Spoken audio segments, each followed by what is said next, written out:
भारतीय नौदलातल्या lieutenant commander दिलना के आणि lieutenant commander रूपा ए यांनी सागर परिक्रमा 2च्या तिसऱ्या टप्प्यात दक्षिण अमेरिकेच्या टोकावर वसलेल्या केप हॉर्नला भेट देऊन नवा इतिहास घडवला आहे। INSV तारिणी या नौकेद्वारे त्यांनी हा टप्पा गाठला आहे। दक्षिण अमेरिकेचं टोक असलेल्या केप हॉर्न हा भाग म्हणजे नैसर्गिक आव्हानांचा गड मानला जातो। सततची वादळं आणि अस्थिर असं वातावरण असलेल्या या भागातून नौकानयन करणं जिकरीचं असून त्यासाठी असामान्य अशा नाविक कौशल्याची आवश्यकता असते।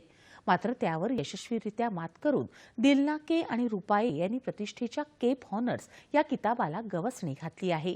हा किताब म्हणजे केप हॉर्नवर यशस्वी चढाई करणाऱ्या तुमच्या नाविक कौशल्याला मिळालेली पोचपावती समजली जाते। केप हॉर्न हे अंटार्क्टिकापासून केवळ 432 नॉटिकल माइल्स एवढ्या अंतरावर असून या बर्फाळ खंडाच्या सर्वात जवळचा भूभाग समजला जातो।